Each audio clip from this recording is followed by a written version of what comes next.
شعبان کے مہینے کی فضیلت۔ صحیح بخاری کی روایت ہے کہ حضرت عائشہ رضی اللہ تعالی عنہا فرماتی ہیں کہ میں نے رسول اللہ صلی اللہ علیہ وسلم کو شعبان کے مہینے کثرت سے روزے رکھتے ہوئے دیکھا، کسی اور مہینے میں نے انہیں اتنے زیادہ روزے رکھتے ہوئے نہیں دیکھا۔ آخر اس کے پیچھے وجہ کیا تھی؟ سنن النسائی کی ایک روایت ہے کہ حضرت اسامہ بن زید رضی اللہ تعالی عنہما نے ایک بار رسول اللہ صلی اللہ علیہ وسلم سے پوچھا، یا رسول اللہ، آپ شعبان کے مہینے میں اتنے زیادہ روزے کیوں رکھتے ہیں؟ تو رسول اللہ صلی اللہ علیہ وسلم نے ارشاد فرمایا کہ یہ وہ مہینہ ہے جس سے لوگ عموماً غافل رہتے ہیں، یہ رجب اور رمضان کے درمیان کا مہینہ ہے، اور اس مہینے میں اللہ تعالیٰ کے سامنے، اللہ تعالیٰ کے پاس بندوں کے اعمال پیش کیے جاتے ہیں۔ تو مجھے یہ بات پسند ہے کہ میرے اعمال اس حال میں اللہ کے سامنے پیش کیے جائیں کہ میں روزے سے رہوں۔ علامہ ابن قیم رحمۃ اللہ علیہ فرماتے ہیں کہ پورے سال کے اعمال، بندوں کے پورے سال کے اعمال اس مہینے میں اللہ کے سامنے پیش کیے جاتے ہیں، اور یہ شعبان کا مہینہ رمضان کی تیاری کا مہینہ ہے۔ اگر ہم زیادہ سے زیادہ اس مہینے میں ہم عبادت کرتے ہیں، روزے رکھتے ہیں، تلاوت کرتے ہیں، تو ظاہر سی بات ہے کہ رمضان میں ہم اور زیادہ ایکٹیو ہو کر عبادت کر سکیں گے اور رمضان کا حق ادا کر سکیں گے۔ اسی لیے بعض سلف صالحین کہتے تھے کہ یہ شعبان کا جو مہینہ ہے، شعبان شہر القراء، یعنی the month of Shaban is the month of the reciters۔ شعبان کا مہینہ قرآن کی تلاوت کرنے والوں کا مہینہ ہے، اور بعض سلف صالحین کا معمول یہ نقل کیا جاتا ہے کہ جب شعبان کا مہینہ آتا تو وہ اپنی دکانیں بند کر دیتے ہیں، اپنی تجارت اپنے روک دیتے ہیں، اور مکمل طور پر کمپلیٹلی قرآن کے ساتھ مشغول ہو جاتے ہیں۔ اور اسی طرح بعض سلف صالحین کا یہ بھی معمول نقل کیا جاتا ہے کہ وہ اس مہینے کے آتے ہی زکوٰۃ بھی ادا کر دیتے تھے، تاکہ جو غربا ہیں اور نیڈی لوگ ہیں وہ بھی رمضان میں اچھی طرح عبادت کر سکیں۔ تو ہمیں ان احادیث کے ذریعے اس مہینے کی جو فضیلت ہے وہ ہمیں معلوم ہوگی۔ اور اب اللہ تعالیٰ دوسری جانب کا ذکر فرما رہے ہیں، یعنی جنتیوں کا ذکر فرما رہے ہیں۔ اللہ نے فرمایا ان للمتقین مفازا، کہ بے شک متقیوں کے لیے کامیابی ہے، جنہوں نے اللہ کا لحاظ رکھا، نیک اعمال کرتے رہے، گناہوں سے بچتے رہے، اللہ سے ڈرتے رہے، اللہ کے حقوق ادا کیے، بندوں کے حقوق ادا کیے، بے شک ان لوگوں کے لیے کامیابی ہے۔ اور جنت میں داخل ہونے سے بڑی کامیابی کیا ہو سکتی، اور اس سے بڑی کامیابی کیا ہو سکتی کہ جب قیامت کے دن سارے لوگ ڈرے ہوئے ہوں گے، سہمے ہوئے ہوں گے، گھبرائے ہوئے ہوں گے، تو اس وقت آپ اللہ کے عرش کے سائے کے نیچے مطمئن بیٹھے ہوں اور سکون سے بیٹھے ہوں۔ ان للمتقین مفازا، بے شک متقیوں کے لیے کامیابی ہے۔ انہیں کیا ملے گا؟ حدائق واعنابا، باغات ہوں اور انگور ہوں، یعنی بہت سارے باغات ہوں گے جن میں خوبصورت درخت ہوں گے،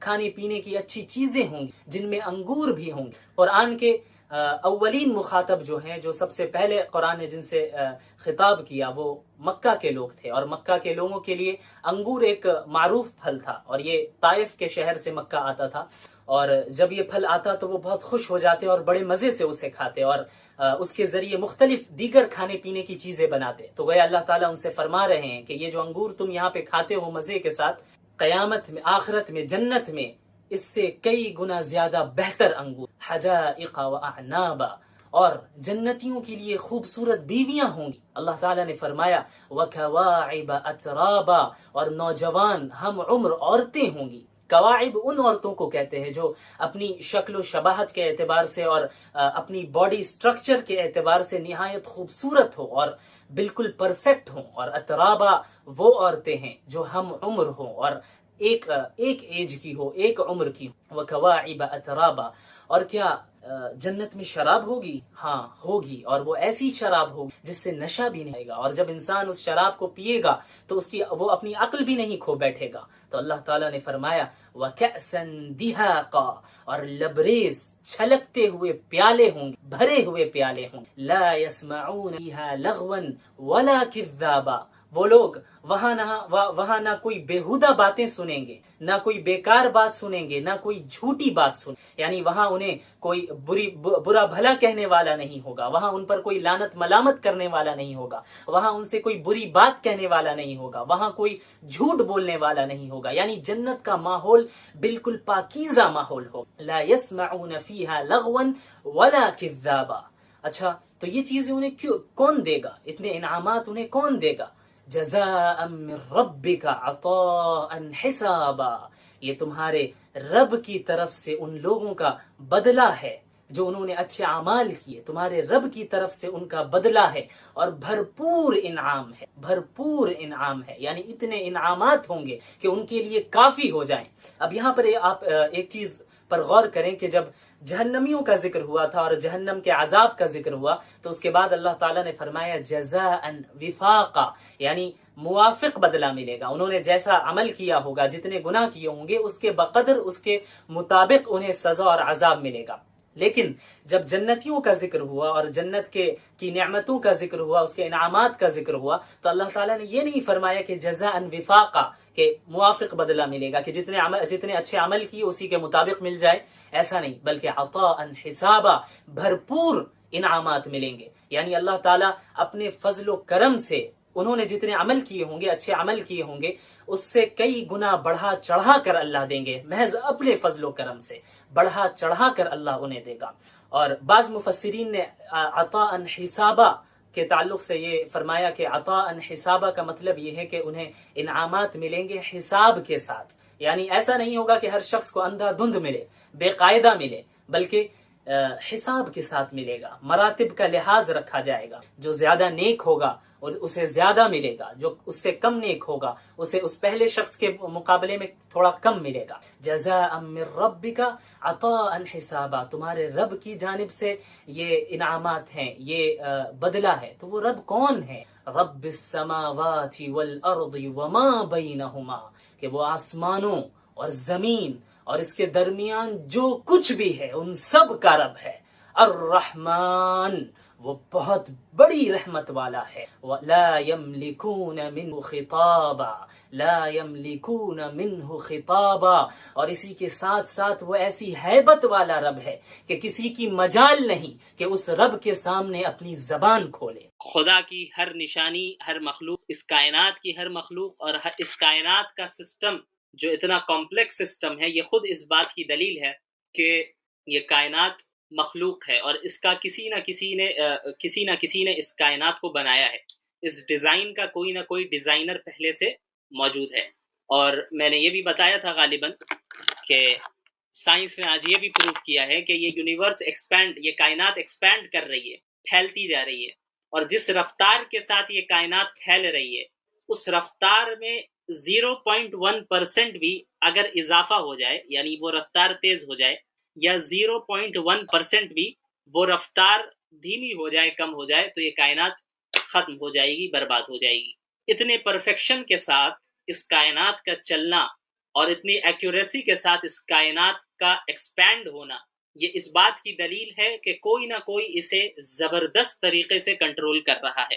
اس کے علاوہ دلائل تو بہت سارے ہیں، لیکن ہم چند دلیلوں پر ہی اکتفا کریں گے کہ کائنات کے اندر ہر چیز کا کوئی نہ کوئی سبب ہے، جسے ہم انگلش میں کاز اینڈ ایفیکٹ کہتے ہیں، کاز اینڈ ایفیکٹ، اردو میں ہم اسے سبب اور مسبب کہتے ہیں، یا پھر علت اور معلول کہتے ہیں، کہ ہر ایفیکٹ کا کوئی نہ کوئی کاز ہونا ضروری ہے، ہر ایفیکٹ کا کوئی نہ کوئی کاز ہونا ضروری ہے۔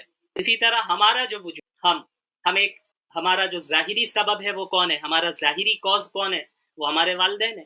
ہمارے والدین کا ظاہری کاز اور ظاہری سبب کون ہے، وہ ان کے والدین ہیں، تبھی تو یہ دنیا میں ہم آج موجود ہیں۔ اگر ہمارے والدین نہیں ہوتے تو ہم نہیں ہوتے۔ ہمارے والدین ہیں، اگرچہ ہم نے شاید اپنے دادا پردادا کو نہیں دیکھا، لیکن کوئی اس بات کا انکار نہیں کر سکتا کہ ہمارے دادا پردادا موجود نہیں تھے۔ کیوں؟ کیونکہ ہمارا موجود ہونا یہ اس بات کی دلیل ہے کہ ہمارے پردادا موجود تھے۔ ہم افیکٹ ہیں، اور ہمارے ظاہری کاز کون ہے، ہمارے والد ہیں اور ہمارے والدہ ہیں۔ اور ہمارے والدین کے ظاہری کاز کون ہے، اس کا کاز سبب کون ہے، وہ ان کے والدین ہیں۔ پھر ان کا سبب کون ہے، وہ ان کے والدین ہیں، یہاں تک کہ ہم حضرت آدم علیہ السلام تک پہنچ جاتے ہیں۔ اور پھر حضرت آدم علیہ السلام کا کاز اور سبب کون ہے، وہ جو سبب ہے ہم اسے کہتے ہیں وہ سبب اول، یعنی the first cause، اور ہم اسی فرسٹ کاز کو خدا مانتے ہیں، اللہ مانتے ہیں۔ تو یہ پوری دنیا، یہ جو کائنات ہے، اس کا جو سبب ہے، وہ کاز ہے، فرسٹ کاز ہے، وہ خدا ہے۔ اچھا، اب آپ جب یہ بات کریں گے تو ملحد کی جانب سے یہ بات آئے گی اور یہ اعتراض ہوگا کہ بھئی ٹھیک ہے، اگر ہم اس لا کو تسلیم کریں، اگر کیا، وہ تو سبھی کرتے ہیں، اگر کوئی انسان کہہ دے کہ ہم کاز اینڈ ایفیکٹ کے لا کو نہیں مانتے تو سائنس کی دنیا میں اسے پاگل سمجھا جائے گا، بے وقوف سمجھا جائے گا، وہ چاہے مسلم ہو، کرسچن ہو، ہندو ہو، سکھ ہو، عیسائی ہو اور یا پھر ایتھسٹ ہو، ملحد ہو، اس سے کوئی فرق نہیں پڑتا، سب اس لا کو سب مانتے ہیں، کاز اینڈ افیکٹ والے لا کو، یہ کامن سی بات ہے۔ تو اب یہاں پر وہ ملحد اعتراض کیا کرتا ہے، وہ یہ اعتراض کرے گا کہ بھائی ٹھیک ہے، جب ہر افیکٹ کا کوئی نہ کوئی کاز ہے، ہر مسبب کا کوئی نہ کوئی سبب ہے، ہر معلول کی کوئی نہ کوئی علت ہے، تو پھر یہ بتاؤ کہ پھر خدا کا سبب کیا ہے، پھر خدا کا وجود کہاں سے آیا، خدا کو کس نے بنایا، خدا کا سبب کیا ہے؟ ہر چیز کا ایک آپ ہی نے کہا کہ ہر چیز کا ایک سبب ہے، تو پھر خدا کا سبب کہاں ہے، کیا ہے؟ ٹھیک ہے، تو اب اس کا جواب سن لیں آپ۔ اس کا جواب یہ ہے کہ یہ جو کوزیلٹی کا لا ہے، یہ فزکس کا ایک لا ہے، کاز اینڈ افیکٹ، علت و معلول، سبب و مسبب کا جو یہ لا ہے، یہ قانون ہے، یہ فزکس کا ایک قانون ہے، فزکس کا ایک لا ہے۔ اور فزکس کا موضوع کیا ہے؟ فزکس کا موضوع یہ کائنات ہے، فزکس کا موضوع کائنات کی لمیٹیشن ہے، لہٰذا اس کائنات کی لمیٹیشن کے اندر جو بھی ذات ہوگی وہ اس قانون اور اس لا کی پابند ہوگی۔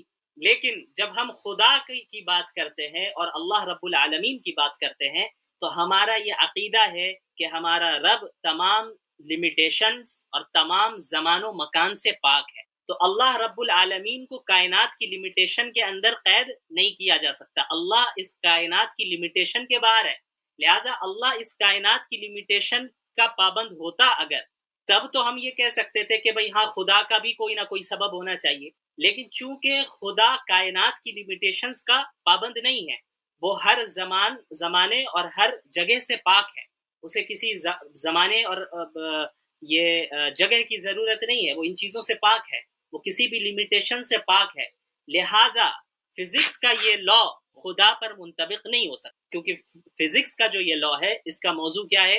وہ یہ کائنات ہے اور کائنات کی لمیٹیشن میں جو کچھ بھی ہے۔ بہرحال اس کو آپ دوسرے انداز میں اس طرح اور سمجھ سکتے ہیں کہ خدا کے متعلق یہ سوال کرنا کیوں غلط ہے کہ خدا کو کس نے بنایا، اتنا اگر وہ ادھر تک آپ لے آئیں اس کو، وہ یہ تو مانے گا کہ چلو بالفرض مان لے کہ خدا ہے، تو پھر خدا کو کس نے بنایا؟ تو اگر کاز اینڈ افیکٹ کا مسئلہ ہر ایک پر منطبق کیا جائے تو پھر یہ سلسلہ کبھی ختم نہیں ہوگا، پھر خدا کو اگر کسی نے بنایا تو پھر اس کو کس نے بنایا، پھر اس کو کس نے بنایا، پھر اس کو کس نے بنایا، یہ تو سلسلہ چلتا رہے گا۔ تو ظاہر سی بات ہے یہ جو فزکس کا لا ہے اس کا موضوع یہ کائنات ہے، اور کائنات کے اندر جتنی چیزیں ہیں ان چیزوں پر ان اصول کا منطبق ہوتا ہے، اور وہ کائنات کے اندر جتنی چیزیں ہیں وہ ظاہر ہے کائنات کی لمیٹیشنز کی پابند ہے، اس لمیٹیشنز کے اندر ہے، اور اللہ رب العالمین زمان و مکان سے اور تمام لمیٹیشن سے پاک ہے، تو فزکس کا لا خدا پر منطبق کرنا یہ درست نہیں ہے۔ اب اس کو دوسرے انداز میں کس طرح سمجھیں؟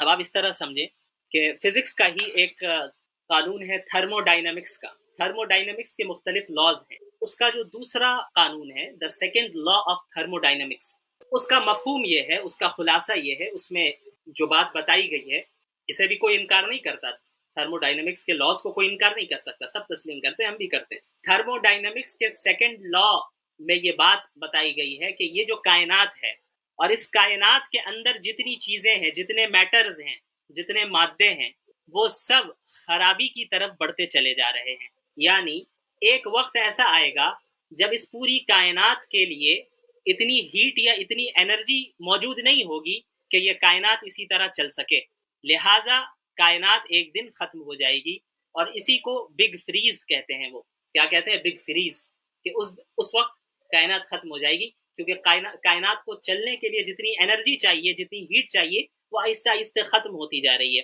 لہٰذا کائنات اور کائنات کے اندر جتنی چیزیں ہیں، چاہے ہم ہیں یا آپ ہیں یا کوئی بھی مخلوق ہو، وہ خرابی کی طرف بڑھتی جا رہی ہے۔ انسان جوان ہوتا ہے، پھر بڑھاپے کی طرف بڑھتا چلا جاتا ہے، وہ بھی موت کی طرف بڑھتا چلا جا رہا ہے۔ کوئی بھی چیز ہے وہ کتنے سال رہ لے، خرابی کی طرف وہ چیز بڑھتی جا رہی ہے، بوسیدہ ہوتی چلی جاتی ہے اور ایک دن ختم ہو جاتی ہے۔ تو یہ پوری کائنات کا یہ ایک رول ہے، یہ تھرمو ڈائنامکس کے سیکنڈ لا سے ہمیں یہ پتہ چلتا ہے کہ پوری کائنات اور کائنات کے اندر جتنے میٹرز ہیں، جتنے مادے ہیں، ان کو ایک دن ختم ہونا ہے، وہ خرابی کی طرف آلریڈی آگے بڑھ رہے ہیں، جیسے ہم روز آگے بڑھ رہے ہیں موت کی طرف، اسی طرح کائنات کے اندر ہیٹ اور انرجی ختم ہوتی جا رہی ہے، وہ ایک دن آنا ہے کہ جب سب ختم ہو جائے گا۔ لہٰذا تھرمو ڈائنامکس کے سیکنڈ لا سے ہمیں یہ معلوم چلا کہ جب ایک چیز خرابی کی طرف بڑھ رہی ہے تو ظاہر سی بات ہے اس چیز کی کوئی نہ کوئی بگننگ اور اس کی ابتدا ہے، یعنی اگر اس کی ابتدا نہیں ہوتی تو وہ خرابی کی طرف نہیں بڑھتی. اب مثال کے طور پر اگر میں آپ سے کہوں کہ بھائی ایک انسان بوڑھا ہوتا جا رہا ہے، موت کی طرف بڑھتا جا رہا ہے، خرابی کی طرف بڑھتا چلا جا رہا ہے، تو یہ ہونے کے لیے اس کا پیدا ہونا ضروری ہے، اس کی بگننگ اور اس کی ابتدا ہونا ضروری ہے. اگر وہ انسان پیدا ہی نہیں ہوا تو بوڑھا کیسے ہوگا؟ یا مثال کے طور پر میں کہوں کہ آپ کے سامنے کھانا رکھا ہے اور وہ کھانا خراب ہوتا جا رہا ہے، تو کھانے کے خراب ہونے کے لیے کھانے کا بننا ضروری ہے. اگر کھانا بنایا ہی نہیں گیا تو وہ کھانا خراب کیسے ہوگا؟ اس سے ہمیں معلوم ہوا کہ ہر وہ چیز جو خرابی کی طرف بڑھ رہی ہے اس کی کوئی نہ کوئی ابتدا ہے، اس کی بگننگ ہے، اور اگر وہ بگننگ نہ ہوتی تو خرابی کی طرف وہ چیز بڑھتی ہی نہیں. ٹھیک ہے، اتنا آپ لوگوں نے سمجھ لیا. تو ہر وہ چیز جس کی ابتدا ہے، جس کی شروعات ہے، تو اس کے متعلق تو یہ سوال ضرور پوچھا جائے گا کہ بھئی جب اس کی ابتدا ہوئی ہے تو وہ ابتدا کس نے کی. ہر اس چیز کے متعلق تھرمو ڈائنامکس کے سیکنڈ لا کے ذریعے ہمیں پتہ چل رہا ہے کہ اس کائنات کی ابتدا ہوئی ہے، اس کائنات کو شروع کیا گیا ہے. لہٰذا کائنات کے متعلق یہ سوال کرنا کہ اس کائنات کی ابتدا کس نے کی ہے، یہ تو 100% درست ہے. لیکن جہاں تک خدا کا تعلق ہے، جہاں تک اللہ کا تعلق ہے، تو یہ ہمارا عقیدہ ہے مسلمانوں کا، بلکہ تمام مذاہب کا.